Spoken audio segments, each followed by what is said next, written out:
Innal hamdalillah nahmaduhu wa nasta'inuhu wa nastaghfiruh wa na'udzu billahi min sururi anfusina wa min sayyiati a'malina. Man yahdihillahu fala mudhillalah wa man yudlil fala hadiyalah. Wa asyhadu an la ilaha illallah wahdahu la syarikalah wa asyhadu anna Muhammadan abduhu wa rasuluhu la nabiyya ba'da. Allahumma salli wa sallim wa barik ala Muhammadin sallallahu alaihi wa ala alihi wa ashabihi wa man tabi'ahum bi ihsanin ila yaumiddin, amma ba'd. Puja dan puji syukur kita panjatkan kepada Allah tabaraka wa taala yang telah melimpahkan nikmat kepada kita. Semoga salawat dan salam selalu tetap terlimpah kepada junjungan kita baginda Nabi Muhammad sallallahu alaihi wasallam. Demikian pula untuk keluarga beliau, keturunannya, para sahabatnya dan seluruh pengikutnya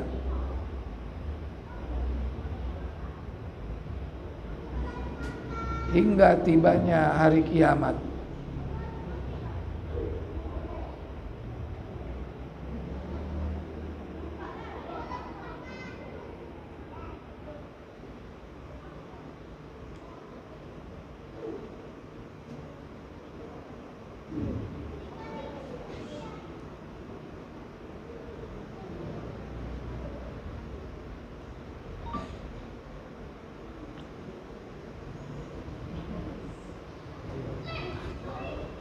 Ini kok.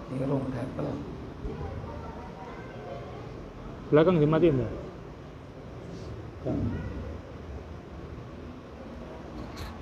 Baik Bapak Ibu saudara sekalian,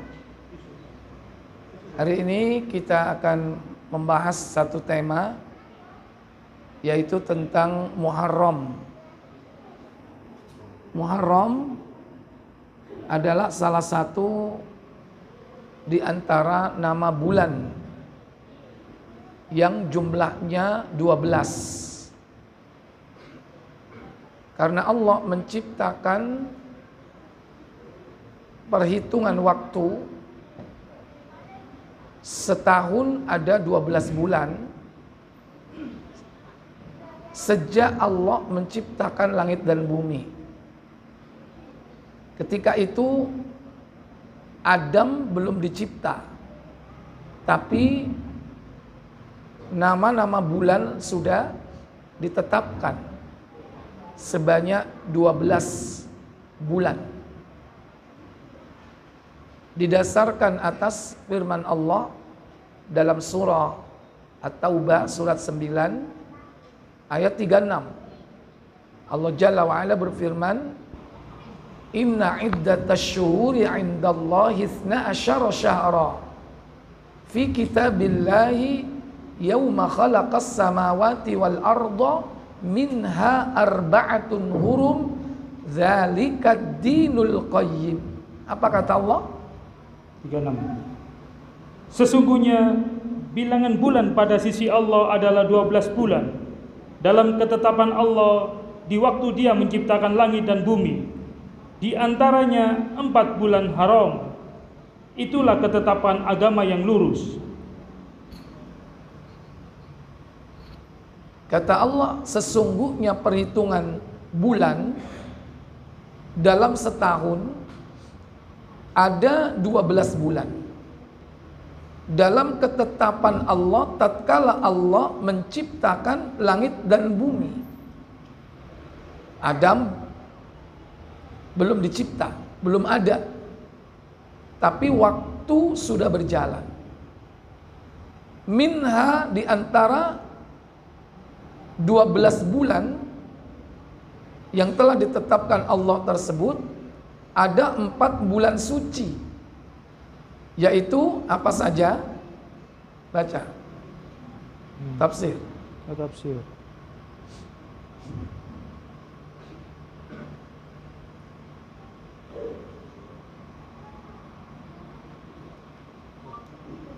Imam Ahmad mengatakan dari Abu Bakrah bahwa Nabi SAW berkhutbah dalam haji wadaknya. Antara lain beliau SAW bersabda, "Ingatlah, sesungguhnya zaman telah berputar seperti keadaan sejak hari Allah menciptakan langit dan bumi. 1 tahun terdiri atas 12 bulan. 4 bulan diantaranya adalah bulan-bulan haram atau suci. 3 diantaranya berturut-turut, yaitu Zulqa'dah, Zulhijjah dan Muharram. Yang lainnya ialah Rajab Mudhar yang terletak di antara bulan Jumadil Akhir dan Sya'ban." Ya. Jadi ada 3 berurutan: Zulqaidah, Zulhijjah, Muharram, dan 1 menyendiri Rajab. Berarti nama-nama bulan sudah ditetapkan. Tidak mungkin Allah hanya menetapkan 4 bulan saja. Kalau disebut ada Muharram, bulan pertama, ada Dzulhijjah, bulan yang terakhir, berarti nama-nama bulan itu sudah ditetapkan. Cuman yang jadi penekanan di situ ada 4 bulan suci, di mana 4 bulan suci ini kaum muslimin diperintah untuk melakukan sebuah amal dan meninggalkan sebuah amal. Apa yang harus dilakukan dan apa yang harus ditinggalkan? Baik, lanjut tafsirnya. Lalu Nabi SAW bertanya, "Ingatlah, hari apakah sekarang?" Kami para sahabat menjawab, "Allah dan Rasulnya lebih mengetahui." Nabi SAW diam sehingga kami menduga bahwa beliau akan memberinya nama bukan dengan nama biasanya. Lalu beliau bersabda, "Bukankah hari ini adalah hari raya kurban?" Kami menjawab, "Memang benar." Kemudian beliau SAW bertanya, "Bulan apakah sekarang?" Kami menjawab, "Allah dan Rasulnya lebih mengetahui." Beliau SAW diam sehingga kami menduga bahwa beliau akan memberinya nama bukan nama biasanya. Lalu beliau SAW bersabda, "Bukankah sekarang ini bulan Zulhijjah?" Kami menjawab, "Memang benar." Kemudian beliau bersabda, "Negeri apakah ini?" Kami menjawab, "Allah dan Rasulnya lebih mengetahui." Beliau SAW diam sehingga kami menduga bahwa beliau akan memberinya nama bukan dengan nama biasanya. Lalu beliau SAW bersabda, "Bukankah negeri ini?" Kami menjawab, "Memang benar." Bukankah negeri ini negeri suci, negeri haram? Benar itu. Lanjut. Kami menjawab, "Memang benar." Setelah itu Nabi SAW bersabda, "Maka sesungguhnya darah dan harta benda kalian, menurut seingat perawi beliau mengatakan, dan kehormatan kalian diharamkan atas kalian seperti keharaman atau kesucian hari kalian sekarang, dalam bulan kalian dan negeri kalian, bulan kalian dan di negeri kalian ini, dan kelak kalian akan menghadap kepada Rabb kalian, maka Dia akan menanyai kalian tentang amal perbuatan kalian. Ingatlah, janganlah kalian berbalik menjadi sesat sesudah peninggalku. Sebagian dari kalian memukul atau memancung leher sebagian yang lain. Ingatlah, bukankah aku telah menyampaikan? Ingatlah, hendak orang yang hadir sekarang di antara kalian menyampaikan kepada orang yang tidak hadir, karena barangkali orang yang menerimanya dari si penyampai lebih memahaminya daripada sebagian orang yang mendengarnya secara langsung. Belum sampai poinnya. Di mana? 3 berurutan, 1 menyendiri. Ini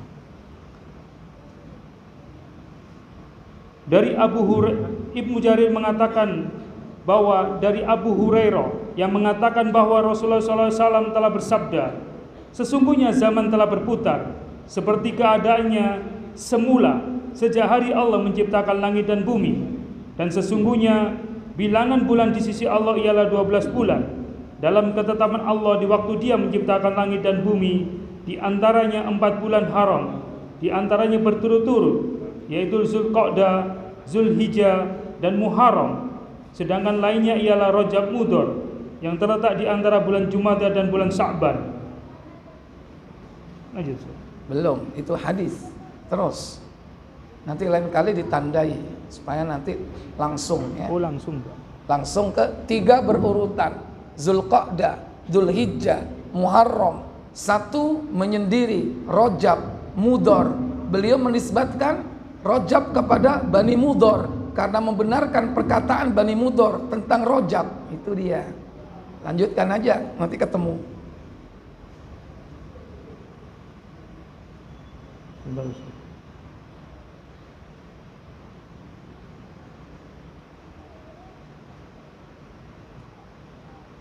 Tarik dulu, Ustaz.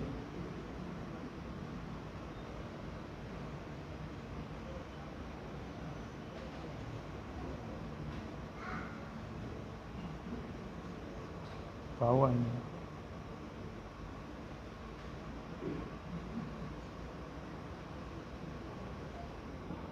Ya. Jadi Ini udah, Ustaz. ya. 3 bulan diantaranya berturut-turut.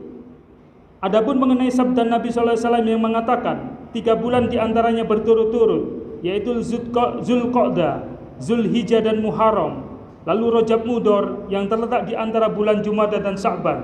Sesungguhnya Rasulullah SAW mengidafahkan atau mengaitkannya dengan Mudhar untuk menjelaskan kepada mereka kebenaran perkataan orang-orang Mudhar terhadap bulan Rajab, bahwa bulan Rajab terletak di antara bulan Jumadah dan Sya'ban, bukan seperti yang diduga oleh orang-orang Rabi'ah yang mengatakan bahwa bulan Rajab yang diharamkan atau disucikan ialah bulan yang terletak di antara bulan Sya'ban dan Syawal, yaitu Ramadan sekarang. Maka Nabi SAW menjelaskan bahwa yang dimaksud adalah Rajab Mudhar, bukan Rajab Rabi'ah. Baik, itu penjelasan tentang bulan suci, baik yang berurutan maupun yang menyendiri, yaitu Rajab Mudhar.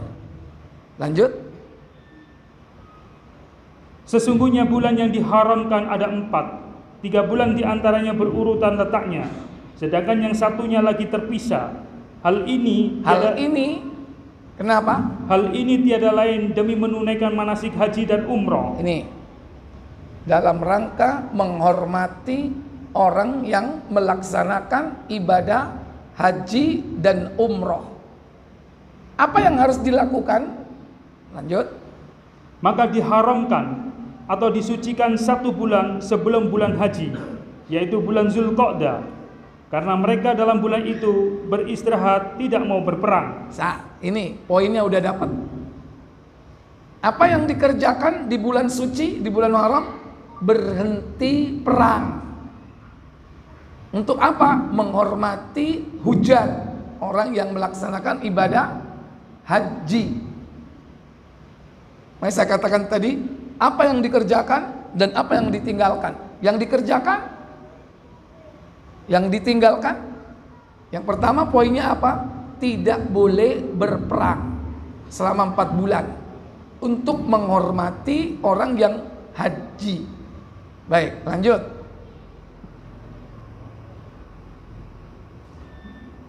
Dan diharamkan bulan Dzulhijjah karena dalam bulan itu mereka menunaikan ibadah haji dan sibuk dengan penunaian manasiknya.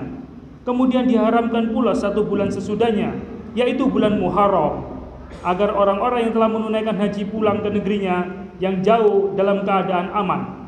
Lanjut, Ustaz. Ya, ini kategori perintah. Perintahnya untuk tidak berperang. Perintahnya untuk tidak berperang. Sekarang yang kedua, ada apa di bulan Muharram? Di samping tidak boleh berperang, menghormati orang-orang yang menunaikan ibadah haji sejak Zulqa'dah, Dzulhijjah, kemudian Muharram, kemudian Rajab untuk menghormati orang yang umroh. Yang kedua, langsung ke kalimat fala tadlimu fihinna anfusakum, maka janganlah kalian mendolimi dirimu sendiri. Selanjutnya Allah SWT berfirman, maka janganlah kalian menganiaya diri kalian dalam bulan yang 4 itu, yakni dalam bulan-bulan haram itu janganlah kalian berbuat aniaya.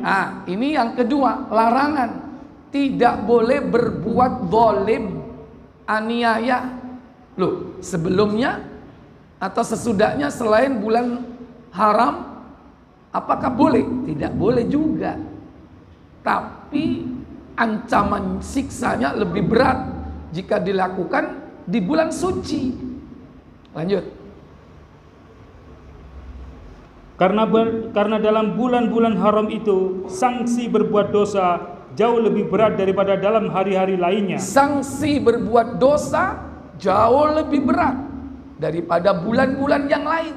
Sebagaimana, lanjut, sebagaimana perbuatan maksiat yang dilakukan di dalam kota suci Mekah. Sebagaimana perbuatan dosa maksiat dilakukan di tanah suci. Maka beda sanksinya, siksanya jika dilakukan di Rangka dan dilakukan di Madinah. Beda. Lebih berat di mana? Mekah dan Madinah. Berarti ini larangan. Jangan berbuat zalim. Penekanannya apa? Hati-hati, siksanya dilipat gandakan. Baik. Apa bentuk perbuatan zalim itu nanti? Lanjut. Karena ada firman Allah SWT yang mengatakan di dalam Quran surat Al-Hajj ayat 25 yang artinya, dan siapa yang dimaksud di dalamnya melakukan kejahatan secara zalim, niscaya kami akan rasakan kepadanya sebagian siksa yang pedih. Demikian pula dalam bulan suci, perbuatan dosa diperberat sanksinya. Karena itulah di dalam mazhab Imam Syafi'i dan segolongan ulama disebutkan bahwa hukuman diat diperberat dalam bulan itu, sebagaimana diat diperberat pula terhadap orang yang melakukan pembunuhan di dalam tanah suci atau membunuh orang yang sedang ihram. Khusus untuk mazhab Asy-Syafi'i, diat atau denda-denda yang diwajibkan kepada orang yang melanggar suatu perkara, maka ketika hal itu dilakukan di bulan suci Zulqaidah, Dzulhijjah, Muharram dan Rajab, maka dendanya dilipat gandakan. Seandainya orang membuat hukum untuk perkara-perkara duniawiyah merujuk kepada hukum diat yang dendanya berlipat ketika dilakukan di bulan suci, maka bisa jadi produk hukum itu diterima. Kenapa? Ada rujukan secara syar'i. Contoh, denda karena mungkin melakukan pelanggaran dalam sebuah perjanjian. Bisa jadi dendanya itu nanti dilipat gandakan kalau melanggar perjanjian. Kalau itu dilakukan kapan? Di bulan suci.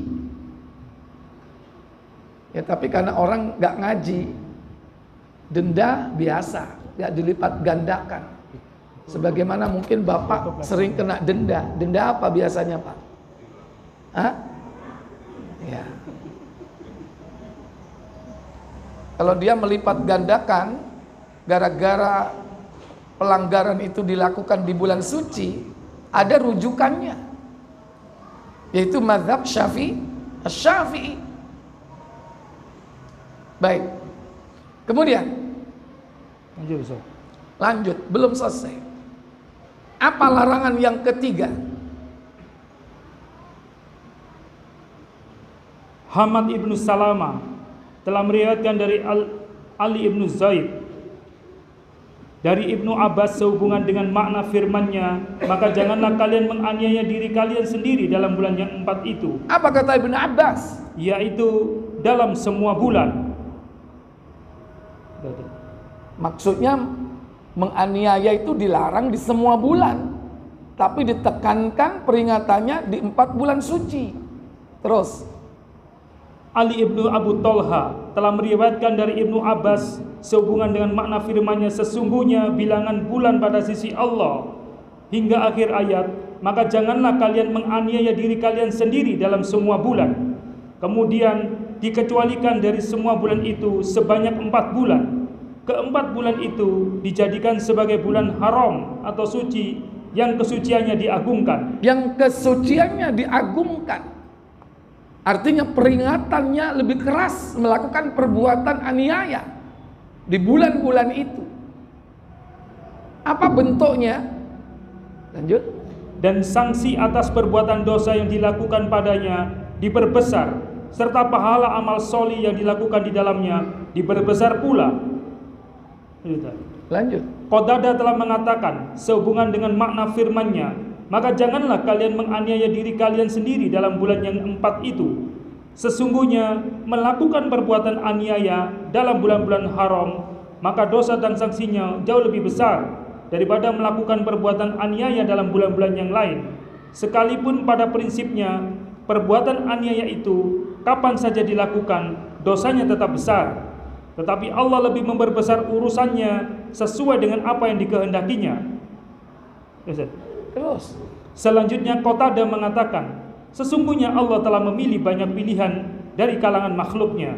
Dia memilih dari kalangan para malaikat yang dijadikannya sebagai utusan-utusannya. Juga dari kalangan manusia, Dia memilih orang-orang yang dijadikannya sebagai utusan-utusannya. Dia memilih dari kalamnya, yaitu Al-Quran. Dari bumi ini, masjid-masjid. Dari bulan-bulan ini, bulan Ramadan dan bulan-bulan haram.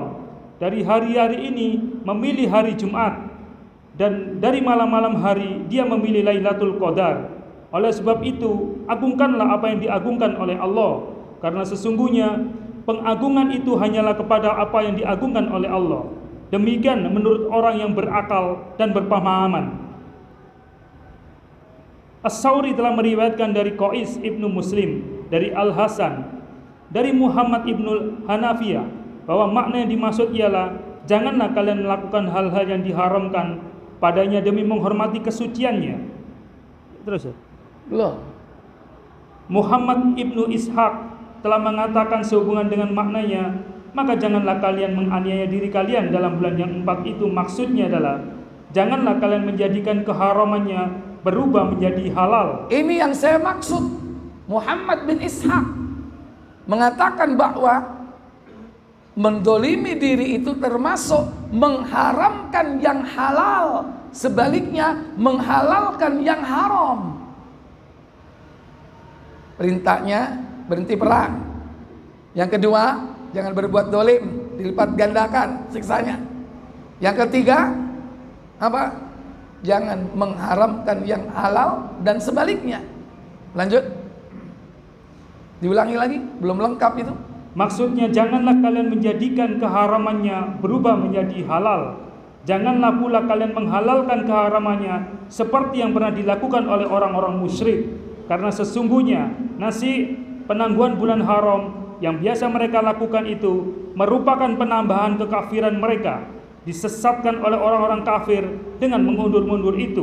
Quran surat At-Taubah ayat 30, ayat 37 hingga akhir ayat. Ya, jadi apa tadi?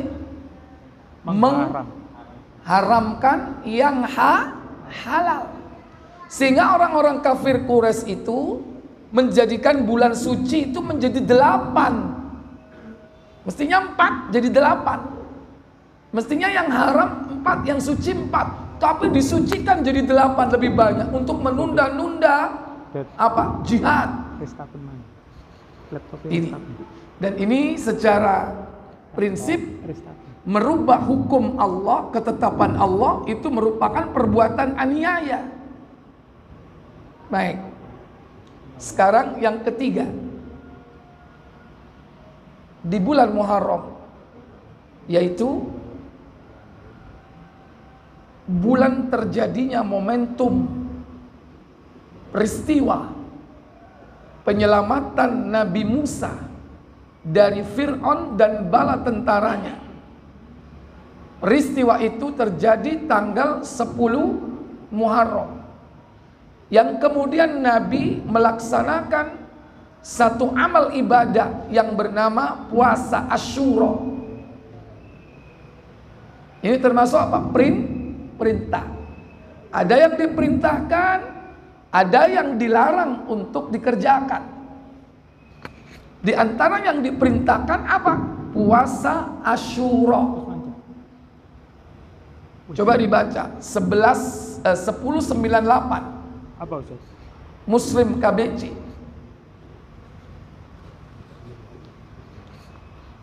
Itu laptopnya boleh coba isi restart lagi Ustaz. Laptopnya mungkin bisa di restart lagi. Sudah dibetulin sama Ustaz. 1098 ya.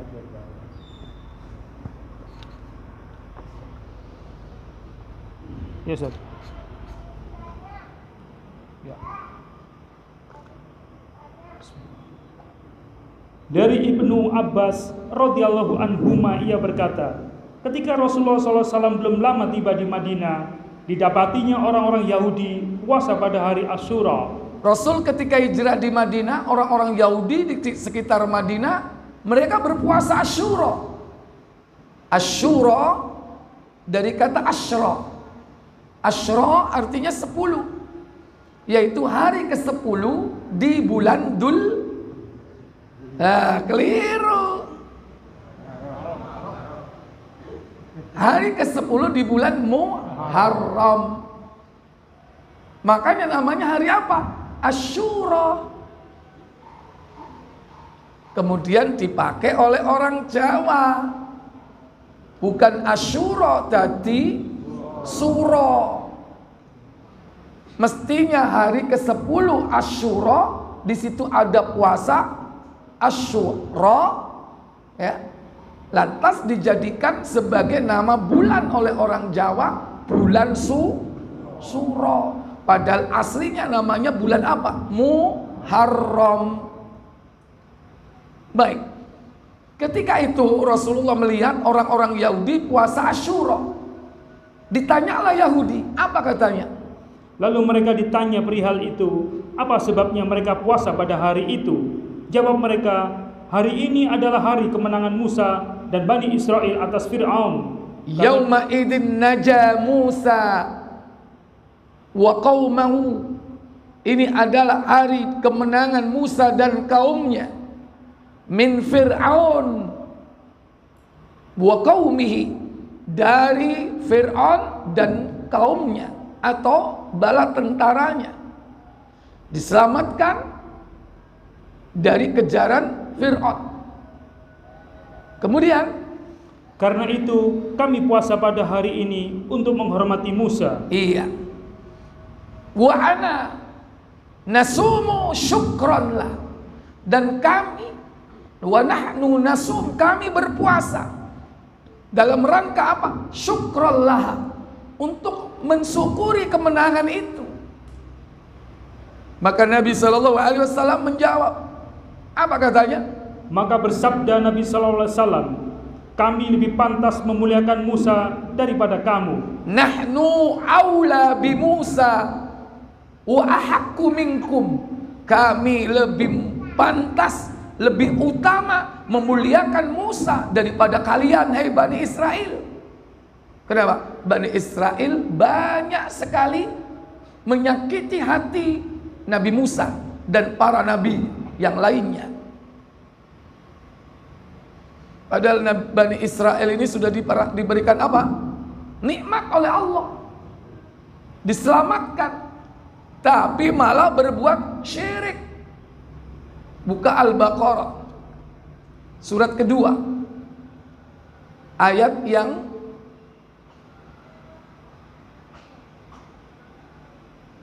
58.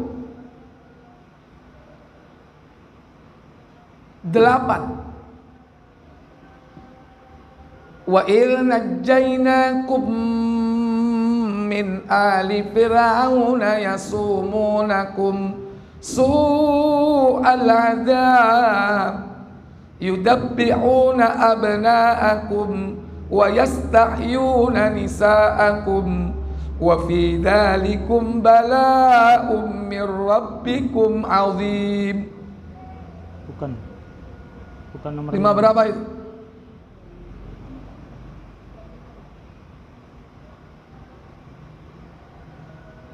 Dan ingatlah ketika kami menyelamatkan. 55. Hah? Dan ingatlah ketika kamu berkata, hai Musa. Enggak. Bukan. Itu bukan. Maaf. Salah itu. 54.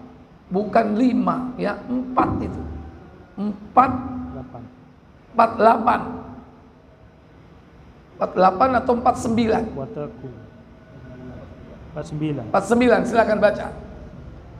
Dan ingatlah ketika kami selamatkan kamu dari Fir'aun dan pengikut-pengikutnya, mereka menimpakan kepadamu siksaan yang seberat-beratnya. Mereka menyembelih anak-anakmu yang laki-laki dan membiarkan hidup anak-anakmu yang perempuan.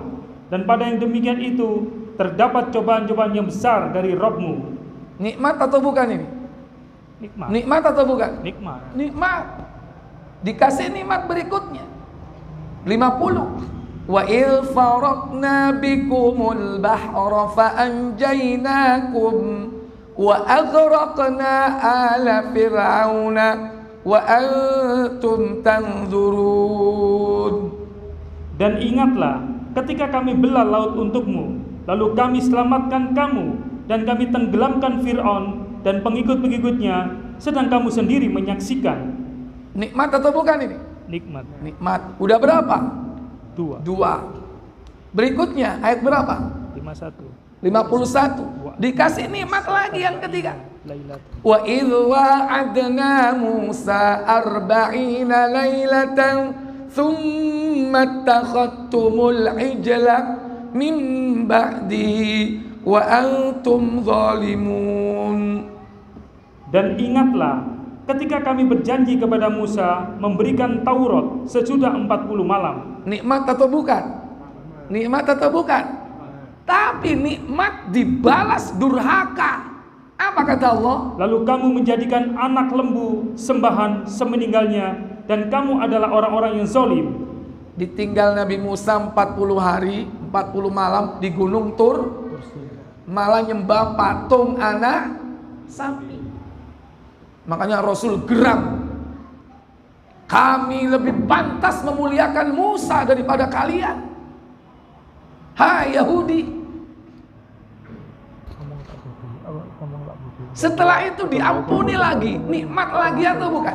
Pada ayat berikutnya, "Tsumma afauna ankum min ba'di dzalika la'allakum tashkurun." Kemudian sesudah itu kami maafkan kesalahanmu agar kamu bersyukur. Makanya Nabi mengatakan kami lebih pantas memuliakan Musa daripada kalian. Baik.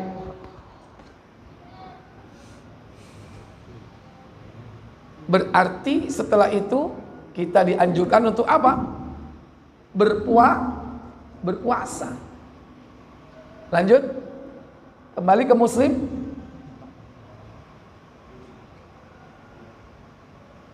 Maka bersabda Nabi sallallahu alaihi wasallam, apa sabda beliau? Kami lebih pantas memuliakan Musa daripada kamu. Lalu beliau perintahkan supaya kaum muslimin puasa pada hari Asyura. Fa amara muslimin, dan Allah Nabi sallallahu alaihi wasallam memerintahkan kaum muslimin yasumu, untuk apa? Mempuasakan hari itu atau melaksanakan puasa pada hari itu, yaitu apa? 10 Muharram. Nah, kita ini diperintahkan untuk menyelisihi orang-orang Yahudi. Makanya ketika orang-orang Yahudi diketahui bahwa mereka ikut puasa, Nabi kemudian menambah puasanya, yaitu hari yang ke-9. Tapi Nabi tidak sempat melakukan puasa itu. Namun hal itu sudah menjadi ketetapan beliau. Baca 1103.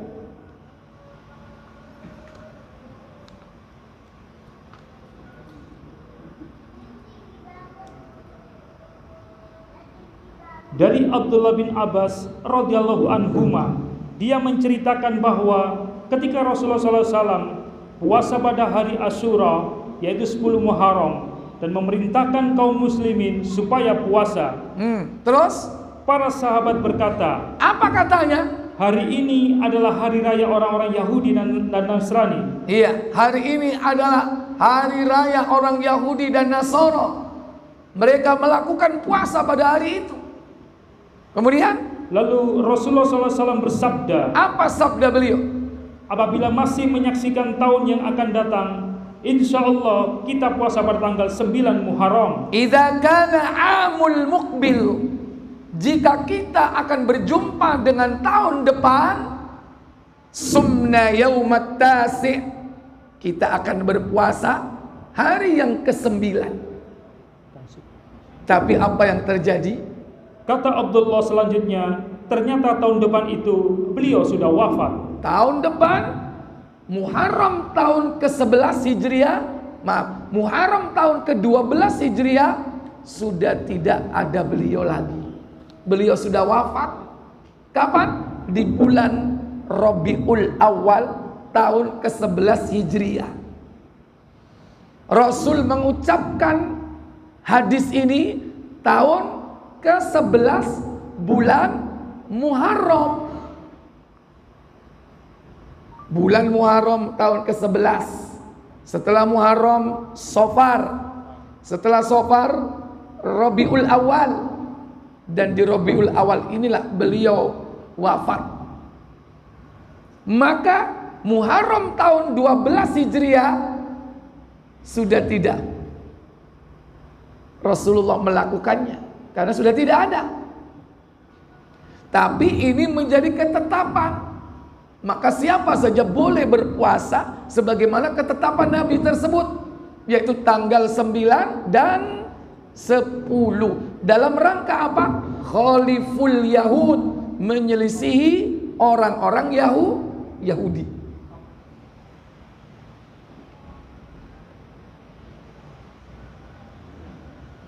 Baik, ini amalan-amalan yang dianjurkan di bulan apa? Muharram. Adapun amalan-amalan yang lain tidak kita jumpai dalam literatur Al-Quran dan As-Sunnah. Baik itu yang berkaitan dengan ibadah atau yang berkaitan dengan perkara-perkara, peristiwa-peristiwa yang lainnya, kecuali yakni peristiwa hijrahnya Rasul sallallahu alaihi wasallam, yakni ke kota Madinah, yang jumhur para ulama menganggap bahwa itu terjadi yaitu di bulan Muharram. Wallahu a'lam. Apakah tepat tanggal 1 Muharram? Wallahu a'lam. Akan tetapi bulan Muharram itu akhirnya menjadi sebuah bulan yang dianggap bersejarah dari beberapa momen tersebut. Mulai dari diselamatkannya Nabi Musa dan kaum muslimin dari Fir'aun. Demikian pula yakni peristiwa hijrahnya Rasul ke kota Madinah, sekalipun tidak dijelaskan tentang tanggal pastinya. Akan tetapi di negeri-negeri Islam, bulan Muharram ini kemudian diberi muatan-muatan lokal yang menjadi sebuah tradisi sesuai dengan adat budaya di negeri-negeri itu. Seperti di negeri kita, banyak perayaan-perayaan, banyak tradisi-tradisi yang hidup setelah itu.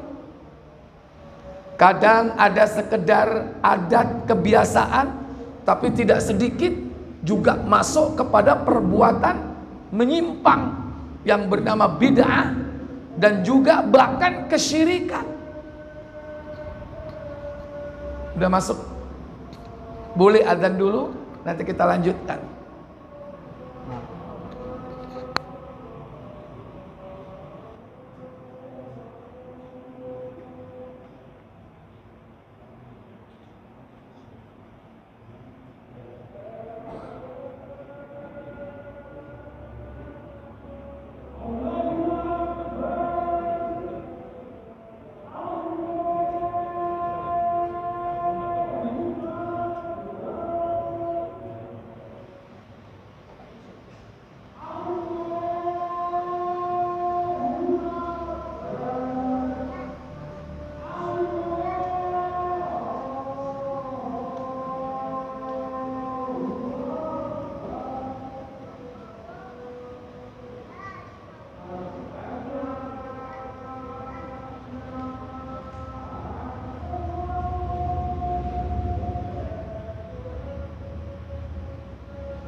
Baik Bapak Ibu saudara sekalian,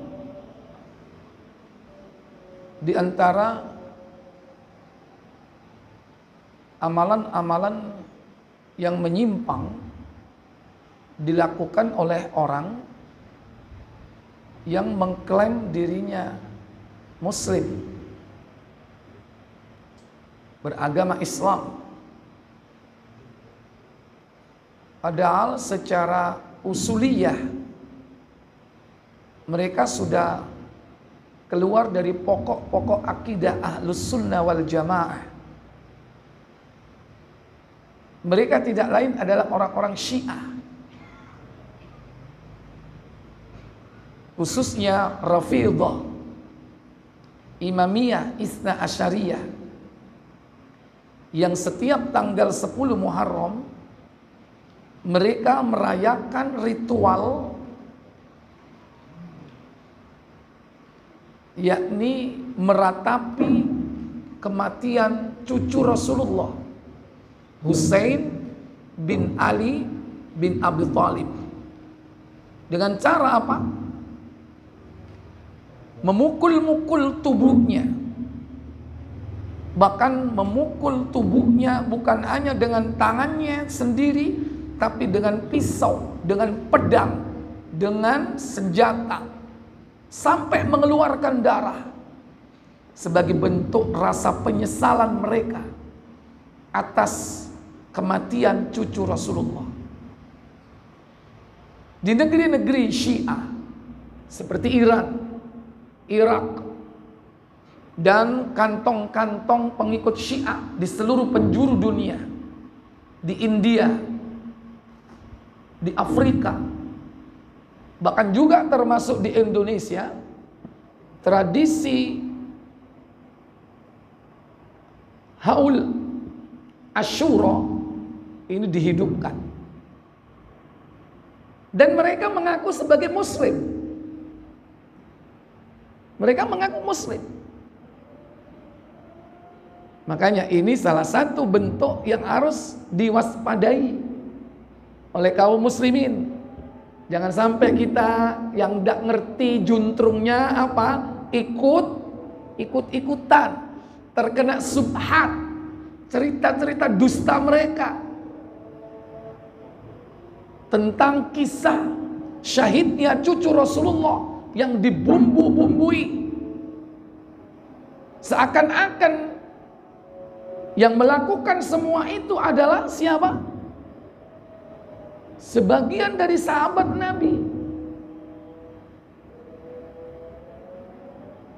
Sehingga dari situlah awalnya maka kaum muslimin akan digiring secara halus untuk memasuki subhat-subhat yang lainnya, yang puncaknya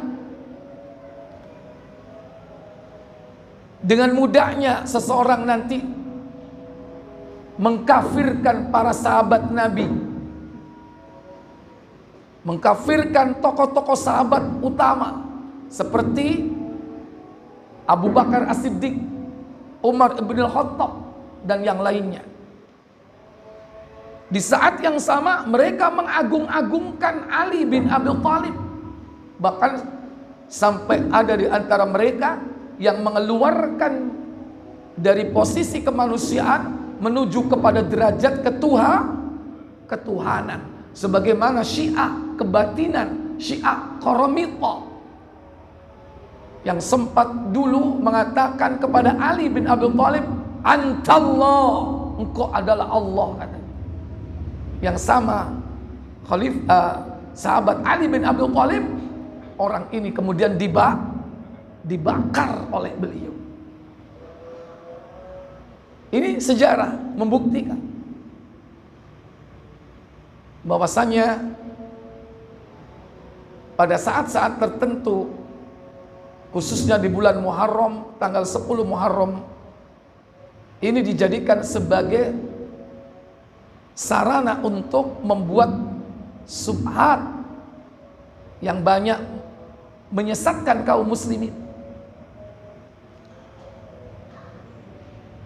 Di Indonesia, dalam 2 dekade, berarti berapa tahun? 20 tahun yang lalu. Kelompok ini sudah berkembang dan mereka sudah mulai mengadakan acara-acara memperingati hari Asyura dengan meratapi kematian Husain. Walaupun pada awalnya mereka sembunyi-sembunyi, sekarang sudah 20 tahun lebih mereka sudah mulai terang-terangan. Dan ini dilakukan di bulan apa? Bulan suci. Di bulan suci melakukan kezaliman dengan melukai diri, mengalirkan darah, itu bukankah kezaliman? Agama itu tidak ada perintah untuk mengalirkan darah, kecuali perintah Allah kepada Ibrahim yang kita ikuti, yang bernama khitan, mengajarkan kepada kita syariat, mengajarkan keberanian kepada anak-anak kita, kepatuhan kepada Allah, kebersihan. Dan itu pun berapa kali, Pak? Antum berapa kali sunat khitan? Halo? Tiap tahun entek kon.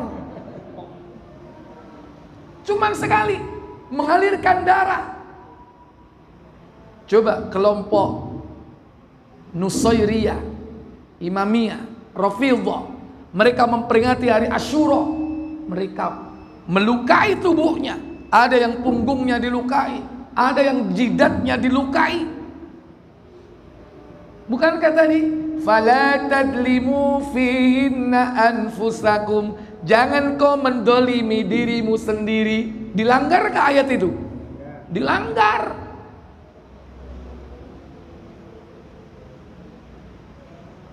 Apa yang dikerjakan, diperintahkan, apa yang dilarang. Tapi justru yang dilarang malah dikerjakan. Nah, demikian pula Bapak Ibu saudara sekalian. Ingat, kezaliman itu ada 3. Pertama, zalamallah, mendolimi Allah. Yang kedua, zalama ghairah, mendolimi orang lain. Atau zalaman nas, mendolimi manusia.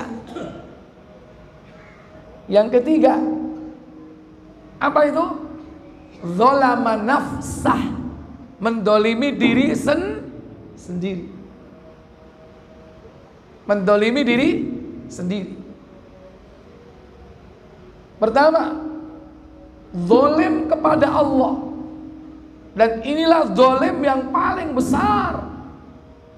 Zulmun azimun. Apa itu? Asyirku billah, syirik. Padahal di bulan suci itu fala tadlimu fihinna, jangan kau mendolimi dirimu sendiri di bulan itu. Salah satu bagian dari kezoliman. Tapi seluruh kezoliman tidak boleh. Baik zolim kepada Allah, zolim kepada orang lain, zolim kepada diri sendiri. Zolim kepada Allah, inilah zolim yang paling besar. Apakah itu? Luqman 31 ayat 13. Wa idh qala Luqmanu libnihi wa huwa ya'idhuhu ya bunayya la tusyrik billah inna syirka la zulmun azim.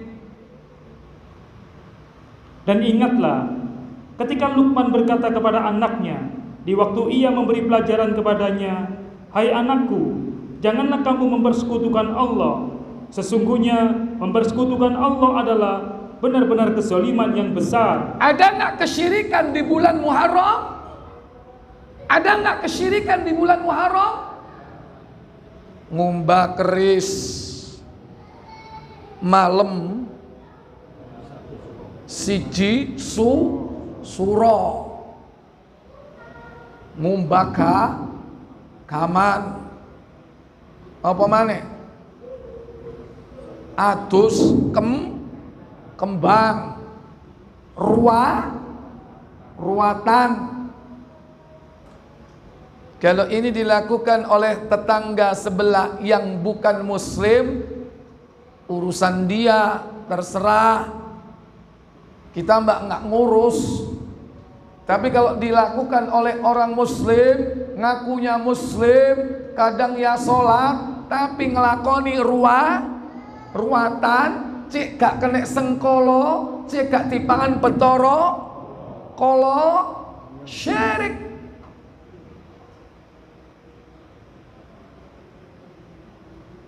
Bulan Muharram. Yang kedua, mendolimi diri sendiri. Seperti tadi, melukai diri, mengeluarkan darah, mendolimi diri, nggak boleh. Termasuk orang yang tidak mau bersyukur kepada Allah, itu mendolimi diri. Tidak mau syukur atas nikmat. Kata Allah Jalla wa'ala dalam surah Al-Baqarah ayat yang ke 54 kalau tidak salah, 56 57, dikasih nikmat gak mau syukur. Wa dhallalna 'alaikumul ghamama wa anzalna 'alaikumul manna wassalwa kulu min thayyibati ma razaqnakum wa ma zalamuna walakin kanu anfusahum yazlimun. Apa kata Allah? Ya berapa Ustaz? Kalau enggak 56, 57. Oh iya. 57, silakan. Dan kami naungi kamu dengan awan. Nikmat atau bukan itu? Terus. Dan kami turunkan kepadamu mana dan salwa. Nikmat atau bukan? Nikmat. Mestinya bersyukur. Terus. Makanlah dari makanan yang baik-baik yang telah kami berikan kepadamu, dan tidaklah mereka menganiaya kami. Akan tetapi merekalah yang menganiaya diri mereka sendiri. Iya. Mereka tidak menganiaya kami, mendolimi kami. Merekalah yang mendolimi dirinya sendiri. Dikasih sesuatu tidak bersyukur. Ini bentuk-bentuk kezaliman yang diperingatkan di bulan Muharram. Nggak mau syukur. Dikasih nikmat gak syukur, minta makanan dari langit, minta dari bumi. Ayat 61. Wa il qultum ya Musa lan nasbira ala ta'amin wahidin fad'u lana rabbaka yukhrij lana mimma tumbitul ard. Apa kata Allah? Dan ingatlah ketika kamu berkata, hai Musa, kami tidak bisa sabar atau tahan dengan satu macam makanan saja. Sebab itu, mohonkanlah untuk kami kepada Rabb-Mu, agar Dia mengeluarkan bagi kami dari apa yang ditumbuhkan bumi. Minta dari bumi, padahal Allah beri dari langit. Ini kezaliman kepada diri sendiri, yaitu apa? Tidak mau bersyukur. Dikasih nikmat kufur. Bapak Ibu, saudara-saudari yang dirahmati Allah Jalla wa'ala, tradisi-tradisi yang dihidupkan yang berkaitan dengan bulan Suro, yang seakan-akan kelihatan itu bentuk rasa syukur, tapi hakikatnya mereka tidak bersyukur kepada Allah. Kenapa? Karena cara mensyukuri Allah itu dengan mentauhidkan Allah, bukan dengan larung saji, bukan labuhan, bukan dengan pasang ini dan pasang itu, supaya aman negerinya, bau rekso, nggak ngamuk, danyangnya tidak marah. Lantas dia pasang atau tanam kepala kerbau, melarung ke laut kepala kerbau. Syirik. Kalau pengen bersyukur kepada Allah, tauhidkan Allah.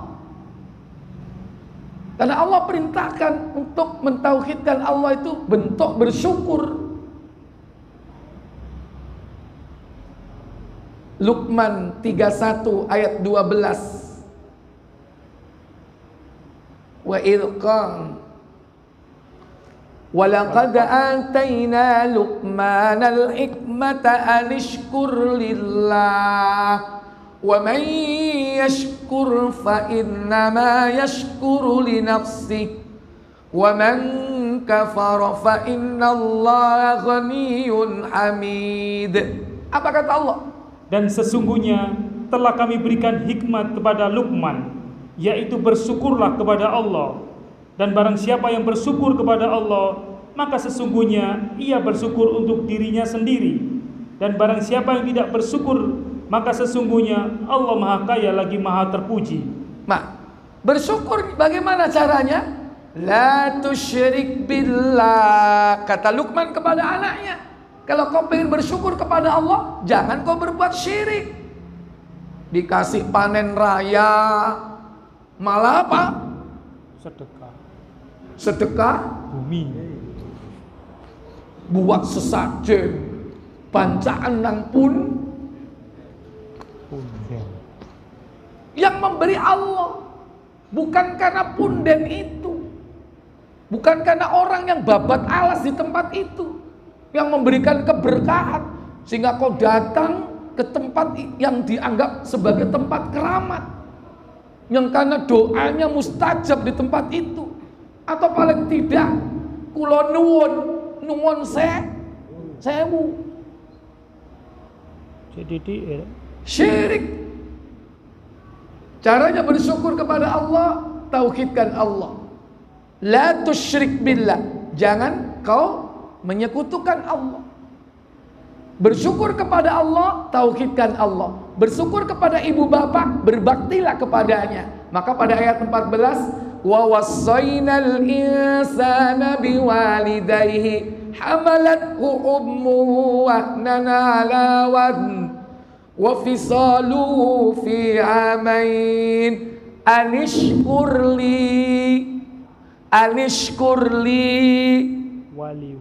Baru kemudian apa? Wali walidaika, kata Allah, anishkurli, bersyukurlah kepadaku, tauhid. La tusyrik billah. Itu makna anishkurli, syukurlah kepadaku.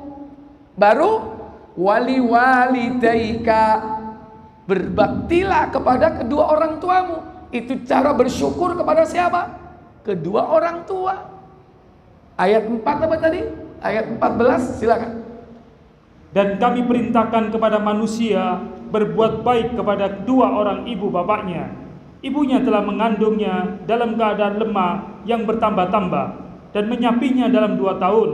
Bersyukurlah kepadaku. Bersyukurlah kepadaku. Anishkurli, tauhidkan Allah, jangan berbuat syirik. Apapun bentuk-bentuk syirik, tinggalkan. Dan baru yang kedua, yaitu dan kepada 2 orang ibu bapakmu. Kepada kedua orang ibu bapakmu. Ilayyal masir, dan hanya kepadakulah kembalimu. Iya. Maka jangan kita ini memikirkan anak yatim hanya bulan Muharram. Memikirkan anak yatim itu setiap bulan. Enggak ada dalil bahwa lebaran yatim itu di bulan apa? Muharram. Makanya pada ribut panti, orang menyantuni anak yatim di bulan Muharram. Menyantuni anak yatim setiap waktu, setiap saat. Jangan bulan Muharram saja. Bentuk bersyukur kepada Allah Tabaraka wa Ta'ala tidak mengenal waktu. Ikhwatal iman, Bapak Ibu, saudara-saudari sekalian yang dirahmati Allah Jalla wa'ala. Jadi di bulan Muharram, salah satu di antara bulan suci, ada momentum-momentum yang dijadikan sebagai napak tilas perjalanan manusia-manusia mulia mensyukurinya, yakni dengan cara melaksanakan ibadah sesuai tuntunan, mensyukuri nikmat Allah atas kemenangan kaum muslimin di bulan Muharram. Nabi Musa beserta kaum muslimin pengikutnya dengan berpuasa di bulan Muharram, hari Asyura, mensyukuri nikmat yang telah Allah berikan kepada kaum muslimin, Nabi kita Muhammad dan umatnya, yang Allah memberikan keutamaan pada umat ini untuk ittiba kepada nabinya. Maka syukuri, tetap pegang teguh kepada syariat dan sunnah Rasulullah, jauhi berbagai macam amalan bid'ah. Jangan sampai kalau nggak masuk ke syirik, masuknya kemana? Perilaku, amalan-amalan yang nggak ada tuntunan. Dan banyak amalan-amalan yang pada asalnya tidak ada di dalam Islam, tapi lantas dibuat-buat. Maka cukup hari raya itu Idul Fitri dan Idul Adha. Tidak ada perayaan hari raya apa? Hari raya apa?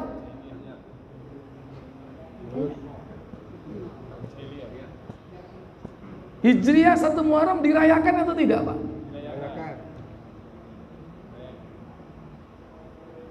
Akan menjadi hari raya baru, dirayakan. Cukup bagi kita Idul Fitri, Idul Adha. Kalaupun ditambah satu lagi, hari Jumat, berdasarkan hadis-hadis yang sahih. Adapun bulan Muharram dan bulan-bulan yang lain sama, kecuali Nabi SAW mengajarkan kepada kita sesuai dengan sunnah-sunnah yang sudah ada. Maka kita memuliakan bulan itu sesuai dengan apa yang dilakukan oleh Nabi dan sahabat. Kalaupun kita berpuasa di bulan Muharram, sebagaimana Nabi menganjurkan puasa dan beri contoh kepada kaum muslimin ketika itu. Selebihnya amalan-amalan yang lain yang gak ada contoh dari Nabi dan para sahabat, maka tidak perlu dilakukan itu. Wallahu a'lam. Adapun bentuk-bentuk amalannya terlalu banyak, karena masing-masing daerah memiliki tradisi khas sesuai dengan budaya setempat masing-masing. Dan bukan hanya di negeri kita, di luar pun banyak. Maka kita mencukupkan diri dengan apa yang berasal dari Nabi sallallahu alaihi wasallam. Wa ma atakumur rasul fakhuduhu. Apa yang diberikan oleh Rasul kepadamu, ambil. Wa ma nahakum anhu fantahu. Dan apa yang beliau larang oleh beliau, maka tinggalkan, jauhi. Al-Hasyr ayat 7. Wallahu a'lam. Baik, sebelum saya tutup, silakan kalau ada pertanyaan, saya beri waktu. Yang online juga boleh.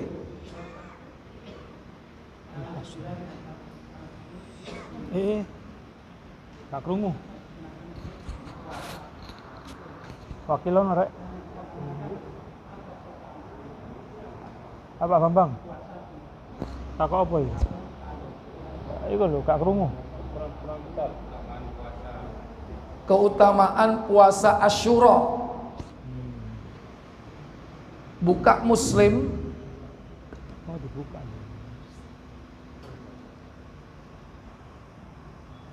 Mungkin 11:31 ya.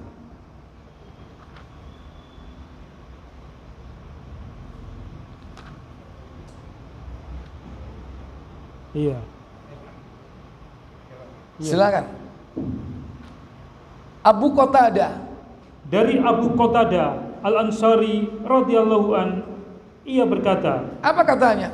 Rasulullah SAW ditanya orang tentang puasa hari Asyur, hari Arafah. Hari Arafah dulu ya, baru Asyura. Lanjut. Jawab beliau, semoga dapat menghapus dosa tahun yang lalu dan yang akan datang. Ahtasibu ayyukaffiras sanatal madiyah wal baqiyah. Semoga puasa Arafah dapat menghapus dosa tahun lalu dan yang akan datang. 2 tahun untuk Arafah. Kemudian beliau ditanya tentang apa? Kemudian beliau ditanya pula tentang puasa hari Asyura. Asyura 10 Muharram. Apa jawab beliau? Jawab beliau, semoga dapat menghapus dosa tahun yang lalu. Ahtasibu ayyukaffiras sanatal madiyah. Semoga bisa menghapus dosa tahun lalu. Selesai? Ya. Berhenti? Ya. Berarti cuma berapa tahun? 1 tahun. Lumayan nggak? Lumayan. Tapi ingat, yang dihapus dosa besar apa dosa kecil? Dosa kecil. Dosa besar gak bisa dihapus dengan puasa Asyura, tapi dengan taubatan nasuha. Enak nek ngapus, mari mateni wong poso Asyura beres. Gak bisa. Baik, yang lain. Monggo, Pak. Ibu-ibu takon nomor.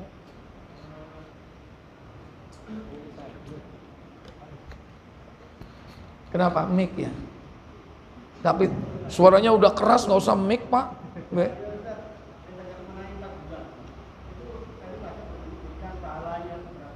Ngomong siapa cuma ngomong. Kayak ibu-ibu mananya.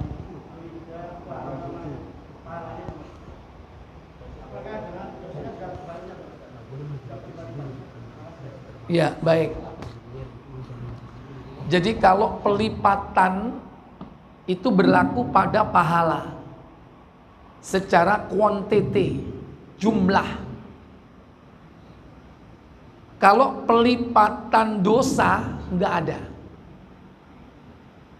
Orang kalau berbuat baik itu dilipat gandakan minimal 10 sampai kemudian 700 sampai tidak terbatas. Ini amal soleh. Yang dilipat gandakan adalah kuantiti, jumlah. Adapun amalan buruk, yaitu dosa sebagai konsekuensinya, dalam Islam tidak ada pelipat gandaan dosa. Dosa 1 tulis 1, 2 kali tulis 2, 3 kali melakukan dosa tulis 3. Tidak ada pelipat gandaan.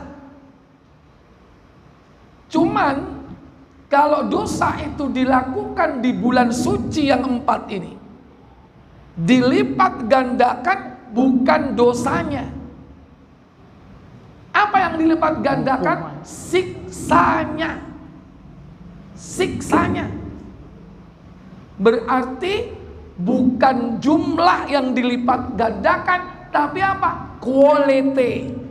Kualitas dari siksanya. Dosa 1 hukumannya dipukul 1, tetap 1, nggak ada penambahan. Tapi kualitas siksanya ditingkatkan.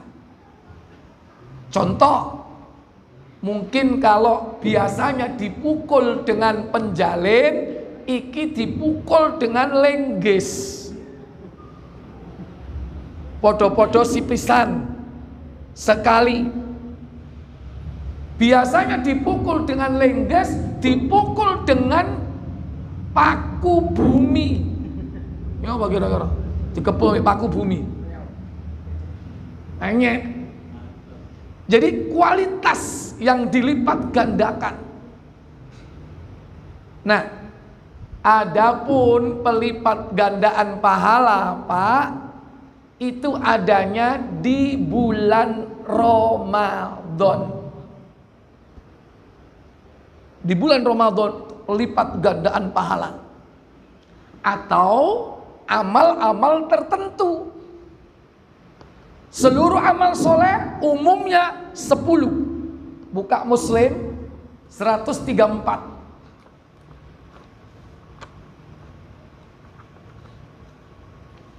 Dulu sholat itu asalnya 50 waktu.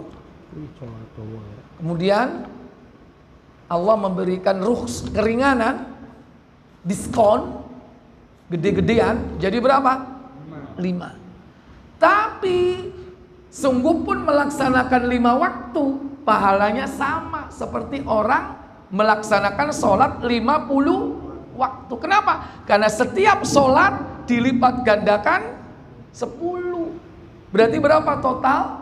50. Podoai. Itulah kasih sayang Allah buat kita, umat akhir zaman. Soalnya umat akhir zaman itu bohongnya cili-cili, lemah-lemah tubuhnya, umurnya pendek ya, umurnya ndek, ketokane ae dempal, mari ngono apa? Ambro. Lanjut. Temblung mana? Baca. Panjang Pak itu Pak. Balik sebelah kanan. Ini. Iya, 134 kan panjang itu. Iya. Balik lagi. Hampir habis. Iya. Mana? Ini. Ah, iya, tengah-tengah. Silakan.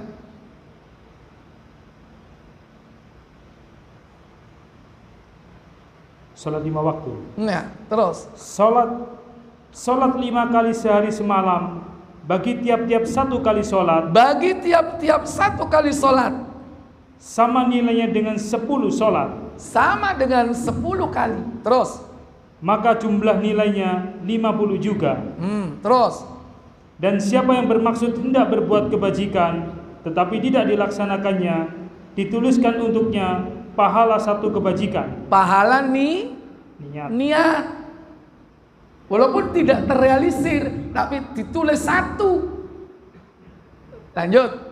Apabila dilaksanakannya, ditulis baginya pahala 10 kebajikan. 10 kebajikan. Ini secara umum. Seluruh amal soleh itu kemungkinan dilipat gandakan 10 minimal. Terus.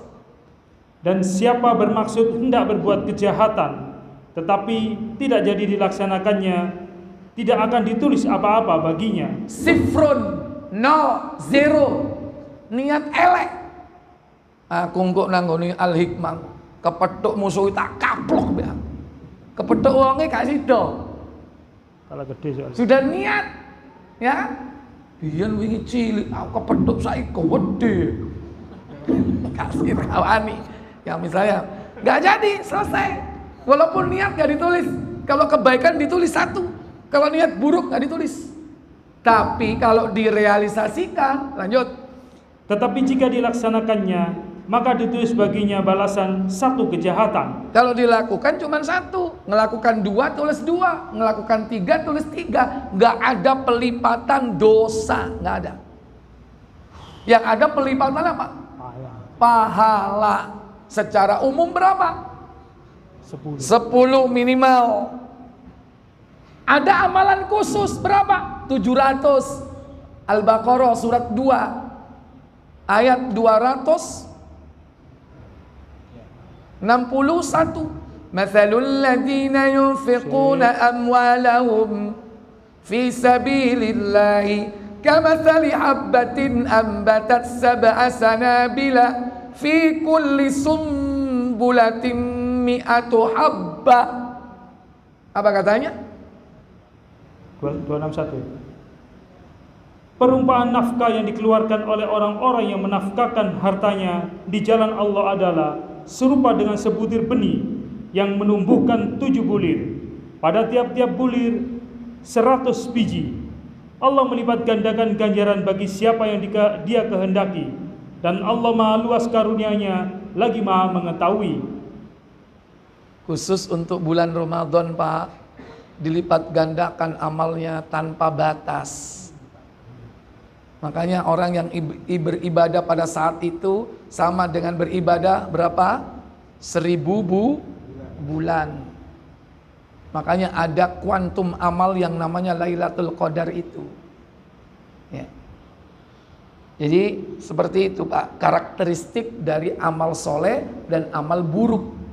Pelipatan amal buruk itu pada sanksinya, bukan dosanya, siksanya. Itu pun kalau dilakukan di 4 bulan suci. Wallahu a'lam. Baik. Online, silakan. Ibu-ibu kan. Ustaz, Anda pernah mendengar untuk menyelisih kaum Yahudi puasa Asyura dilakukan 2 hari. Apakah 10-11 Muharram boleh atau 9-10 Muharram saja? Ya. Jadi kalau menurut takrir ketetapan dari Nabi, menyelisihinya itu dengan mengawali puasa di tanggal 9 Muharram. Ditambah 9. Jadi 9, 10. Adapun fatwa dari ulama diperbolehkan jika tanggal 9-nya itu tidak bisa, ada udzur, maka boleh dalam rangka menyelisih Yahudi, asal jangan 10 saja, yaitu apa? 10 dan 11. Ini dasarnya fatwa ulama. Kalau Nabi sendiri menetapkan apa? 9, 10. 9 nggak bisa, ada udzur syar'i, mungkin sakit. Ya laksanakan 10, 11.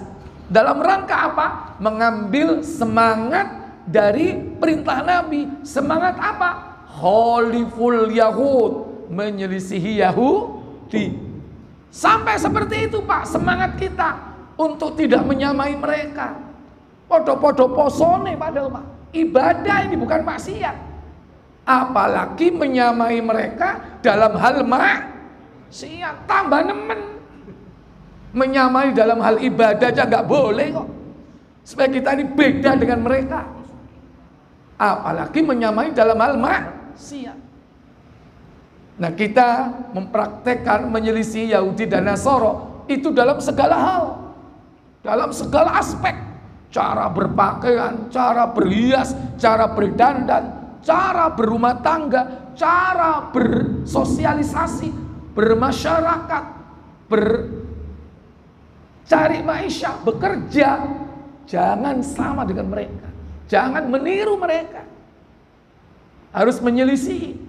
Sementara ada orang muslim bangga kalau menyerupai mereka. Ya, ini sungguh ironi. Tapi begitulah. Apa namanya? Sunnatullah. Yang memang Nabi sudah mengabarkan kalian akan mengikuti mereka. Sejengkal demi jengkal, sehasta demi hasta. Kalau mereka masuk lubang biawak, pasti kalian akan ikut ke dalamnya. Wallahu a'lam. Terakhir satu lagi boleh? Ibu-ibu.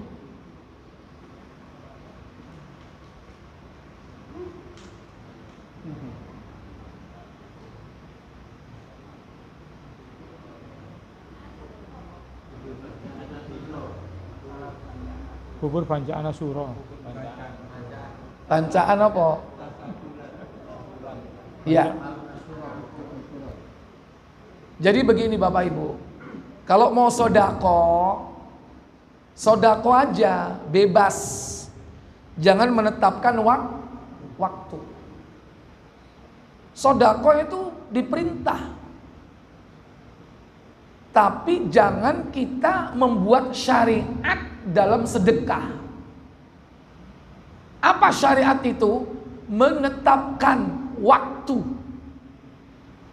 2, menetapkan jenis yang disedekahkan. 3, menetapkan syarat-syaratnya. 1, menetapkan waktu. Kalau mau sedekah kapan saja, gak usah ngenteni 1 Muharram. Mene yo iso, mben yo iso. Bebas. Dan cari momen sedekah itu yang bermanfaat. Contoh, sedekah makanan. Kapan? Ketika orang butuh makan. Itu sedekahnya lebih bernilai. Wong wareg mau sedekah panganan. Bermanfaat atau tidak? Wis wareg kok. Ya mungkin dikasihkan sama orang lain, boleh-boleh aja.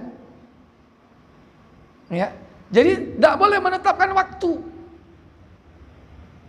Yang kedua, menetapkan jenis yang disedekahkan.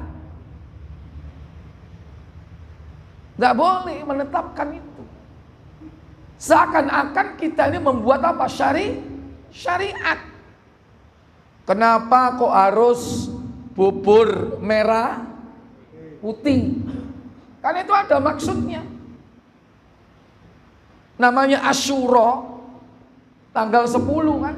Sebetulnya itu peristiwa tadi itu, kematian cucu Rasulullah.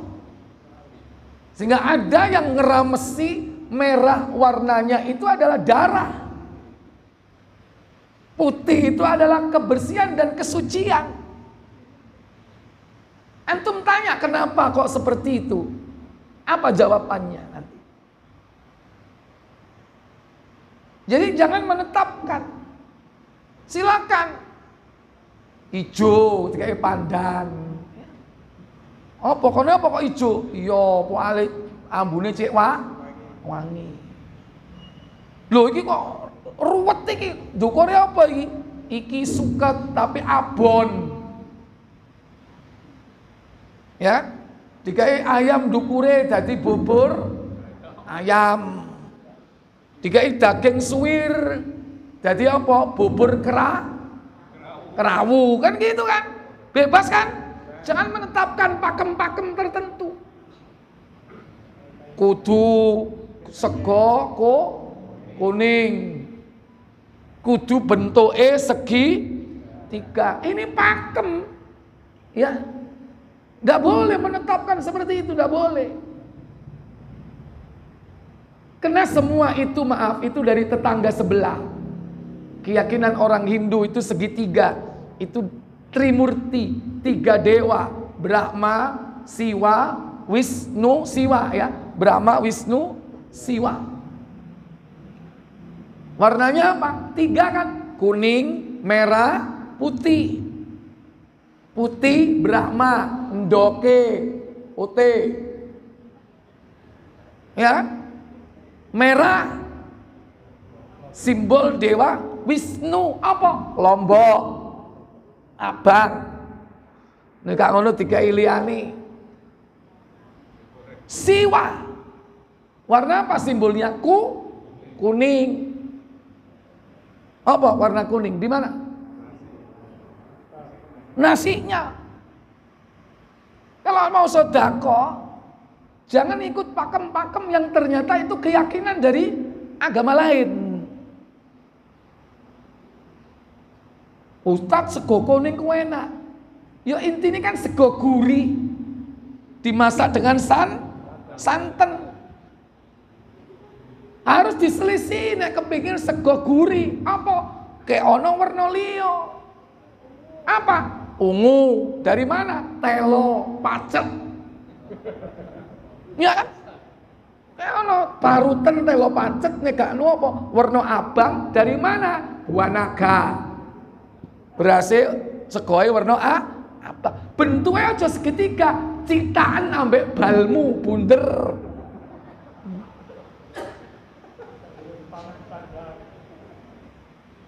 Segoe gurih tetep, tapi jangan ikut pakem. Lah orang itu kan harus ikut pakem itu. Ini jenis, bentuk, atau bahkan menetapkan syarat. Ini yang masak nggak boleh haid, harus dalam kondisi suci. Dandangnya, wajannya selabrukan.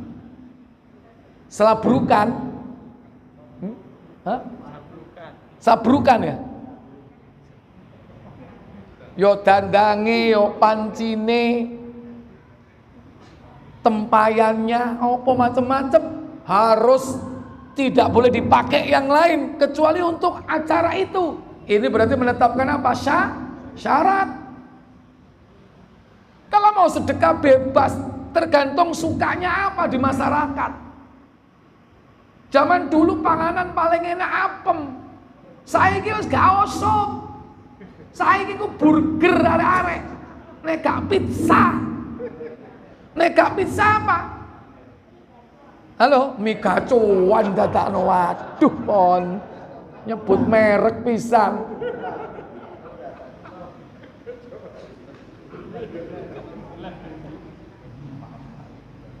Toro iku wis tau mangan iki. Ya. Mie level pedas gitu aja, ya kan? Silakan, senengnya apa anak-anak muda sekarang? Wah, senengnya kebab, kasih kebab. Ibu-ibu seneng apa? Brownies. Bu, kasih apem sama brownies, milih mana, Bu? Waduh, bahaya itu. Sopo sih ngomong ngono itu? Takoki brownies ambek apem, malah jawabannya brondong manis. Nah, brondong ku teko jagung, iku panganane anakmu. Mungkin BE masa kecil kurang bahagia, ya gak popo. Ya, jadi silakan mau sedekah kapanpun, bentuknya apapun, jenis apapun, sesuai dengan keinginan masyarakat. Jangan mengikuti syarat-syarat, pakem-pakem, hari-hari tertentu. Kalau kita mengikuti itu, ada apa dengan semua itu? Kalau tidak ada i'tiqad dalam hatinya, kalau nggak ada keyakinan dalam hatinya, lu Ustaz, saya nggak punya niat apa-apa. Iya, karena sampean nggak tahu. Karena sampean hanya apa? Anut grup biuk mung norok bunte. Ikut-ikutan. Baik. Saya pikir cukup Bapak Ibu. Sudah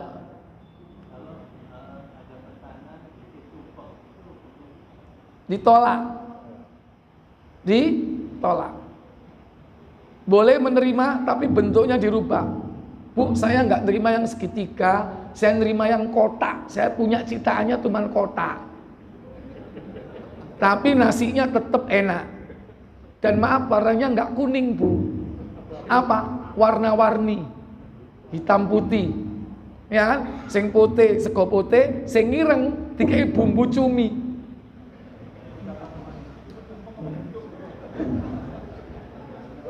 Kalau dia mau nerima. Tapi kalau harus ngikuti pakem, hati-hati. Walaupun kita nggak niat untuk itu, tapi kita apa? Ta'awanu 'alal ismi wal 'udwan. Ya, padahal itu larangan. Wala ta'awanu, jangan kau tolong menolong 'alal ismi, dalam perbuatan dosa, wal 'udwan, dan pelanggaran atau permusuhan. Nggak boleh. Termasuk tolong menolong. Jadi kalau ada pesanan-pesanan yang seperti itu, ditolak tegas.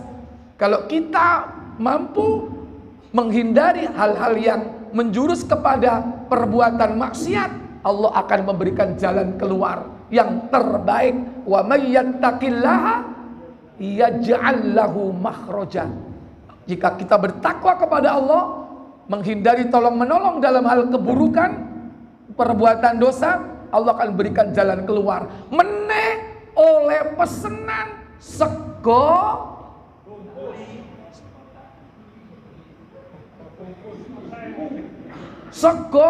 sewu bungkus, tapi cilik-cilik. Sego apa? Gak apa-apa, tapi 1000 rek, lumayan, ya kan? Gak masalah. Saya pikir cukup. Kita tutup kafarat majelis. Subhanakallahumma wa bihamdik, asyhadu an la ilaha illa anta, astaghfiruka wa atubu ilaik. Wassalamualaikum warahmatullahi wabarakatuh.